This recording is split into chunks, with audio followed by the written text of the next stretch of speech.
Hola, ¿cómo andan? Hoy voy a hablarles de mis lecturas del mes de enero, febrero y marzo. Así que empecemos. Bien, arranco con Mr. Mercedes de Stephen King, que en este caso se aleja bastante de lo que estamos acostumbrados con el autor del terror sobrenatural y se mete más en el thriller policial. La historia empieza con un crimen de un hombre que embiste a una multitud con un Mercedes y logra escapar. Años después empieza a contactar a un detective retirado que nunca pudo resolver el caso y ahí se arma como un juego psicológico entre estos dos personajes. A mí lo que más me llamó la atención es que el foco no está puesto en la investigación, sino que también está en la mente del asesino, que está muy presente durante toda la historia. Es un libro ágil y bastante más realista que otros del mismo autor. A mí me pasó que iba con las expectativas quizás demasiado altas, o sea, todo el mundo me decía que era un thriller buenísimo, de lo mejor que leyeron del autor y todo eso, pero sinceramente me resultó como un buen libro y ya está, como que no me impactó como otros del mismo género y eso que estoy acostumbrada a leer policiales, ni tampoco llegué a conectar tanto con la historia, pero sí me gustó muchísimo la construcción del antagonista, siento que está re bien hecha todo eso del asesino, ¿no? Así que muy recomendable. Después tenemos Gestos Letales de Sebastián Fitzek, que va mucho más del lado del thriller psicológico y de esos libros donde todo el tiempo están pasando cosas y donde la historia cambia constantemente. Juega mucho con la percepción del lector, con la memoria y con no saber en quién confiar. Y es bastante intenso y tiene muchos giros, así que es ideal si les gustan las historias que te mantienen dudando hasta el final. La verdad que es muy bueno en ese sentido. Y es un buen libro también para salir del bloqueo lector, para semanas de exámenes y así, porque tiene muchos diálogos, capítulos cortos, es un libro bastante corto y además mantiene la atención durante toda la lectura. Yo me vi venir al final, pero la verdad es que es muy impactante y no pasa desapercibido para nada. Es muy bueno el final. Después, siguiendo con lo psicológico también, leí La psiquiatra de Wolf Dorn, que acá seguimos a una psiquiatra que intenta ayudar a una paciente que está bastante perturbada, pero que esta paciente desaparece de forma misteriosa. Y a partir de ahí todo se vuelve cada vez más oscuro. Es un libro que no depende tanto de la acción, sino más bien de la atmósfera, de la tensión que se va construyendo durante todo el libro. Todo gira en torno a la mente, a los traumas y lo que puede llegar a esconder una persona. Y no tengo mucho más para decir, la verdad, es una historia con un final triste, impactante emocionalmente hablando, pero no mucho más. Es una historia para pasar el rato y leer algo así oscuro, con giros y momentos de tensión. Así que lo recomiendo para esos casos.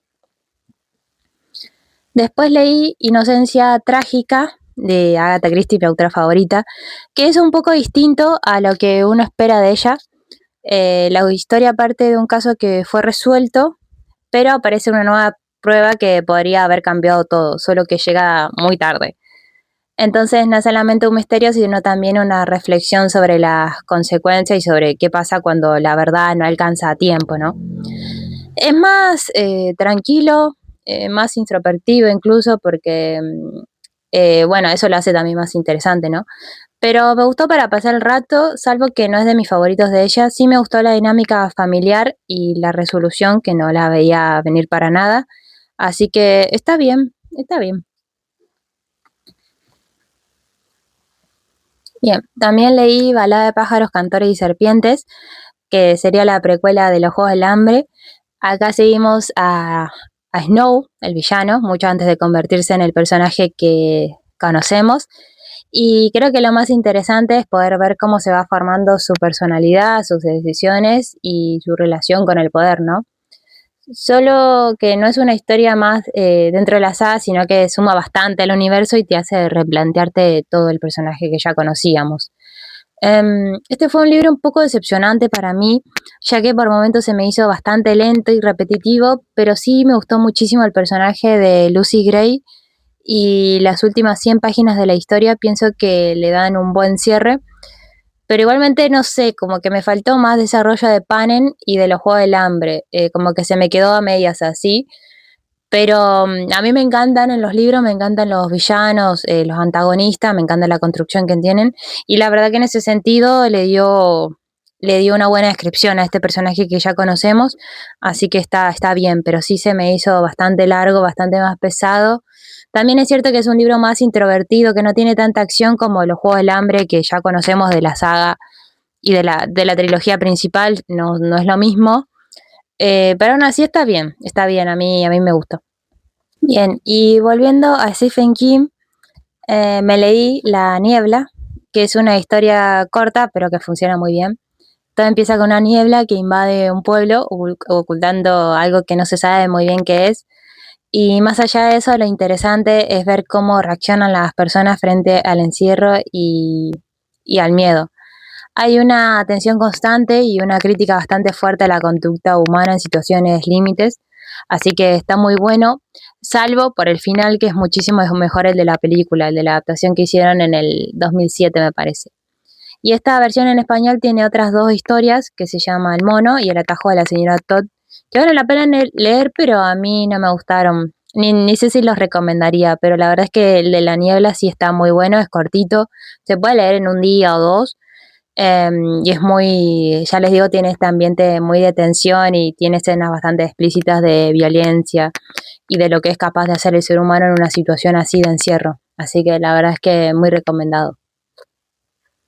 Bien, después leí Estío de Edith Wharton, que cambia completamente el tono del que venía hablando. De esta autora ya leí otras cuatro novelas, pero esta es una historia un poco más íntima, centrada en una joven que vive en un pueblo chiquito y que atraviesa un romance que la enfrenta a sus propios deseos y a las normas sociales de su entorno. Es un libro bastante corto, pero es bastante intenso en cuanto a lo emocional y bastante realista, cómo plantea las decisiones y sus consecuencias.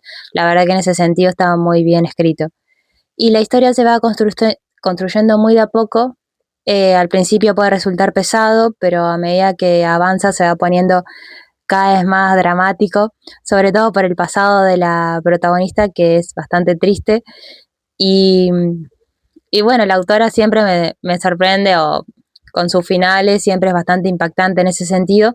Y sí, la verdad que este libro te deja al final con una sensación media rara, no sabes muy bien si terminó bien o mal, pero al fin y al cabo termina.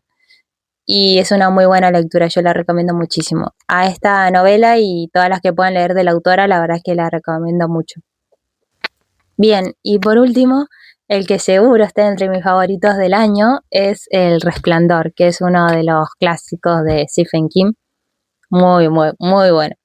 La historia sigue a una familia que se muda a un hotel aislado durante el invierno y donde empiezan a pasar cosas raras. Pero más allá de lo sobrenatural, creo que lo más fuerte es el deterioro del protagonista, Jack Torrance, que ya viene con conflictos personales y tanto el aislamiento como el ambiente del hotel que potencia todo eso y el terror termina siendo tanto externo como interno.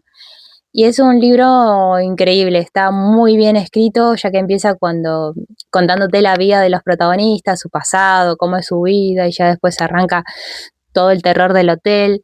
Y a mí, sinceramente, me encanta el terror sobrenatural, así que todo lo que pasa en ese lugar me gustó muchísimo. El tema de los setos, la habitación 217, los fantasmas, la alusión a un cuento de Edgar Allan Poe con la máscara de la muerte roja. Tiene toda una escena ahí con una fiesta de máscaras, muy intrigante, muy rara, muy tenso todo. Me gustó muchísimo esa relación de los personajes con los fantasmas del hotel, ¿no? Porque es un hotel embrujado que ya ha pasado por muchas situaciones y que es lo que le hace el terror, ¿no? Pero la verdad que muy buena toda esa situación y bueno, el final también, el final me encantó de este libro. Es muy distinto al de la película, ya muy famosa que todo el mundo me parece que conoce o que ya vio, pero aún así es mejor el final de esta novela que el de la película. Para mí es mucho más impactante. Y en cuanto a los personajes, todos son increíbles. Bueno, Danny, que me parece que es el protagonista de la historia más que Jack, es el que tiene el resplandor justamente. Que algo curioso es que en español le pusieron el resplandor, pero durante la historia le llama el esplendor. Entonces, bueno, no sé si lo van a corregir en algún momento o qué, pero bueno, es lo mismo, es lo mismo. Y la verdad que Dani, por ser un niño de 5 años, eh, hace cosas como de adultos, tiene un pensamiento muy maduro y hace cosas para su edad, increíbles, todo lo que le pasa. Así que, bueno, la verdad que es una lectura muy recomendable, a mí me encantó. Y sobre todo si les gusta el terror sobrenatural, el psicológico, para mí es una gran opción. No se me hizo pesado en ningún momento, no se me hizo lento. Sí, quizás en el momento en que habla del pasado del hotel sí puede resultar un poco tedioso, pero pasa, creo que son 2 capítulos nomás. Después el resto es buenísimo, a mí me encantó. Bueno, y hasta acá el video de hoy, espero que les haya gustado mucho. Fueron muchos libros, pero bueno, si alguno leyó alguno de los que mencioné, me lo puede dejar en los comentarios. Y si no, nos estamos viendo en otro video. Muchas gracias a los que se quedaron hasta acá.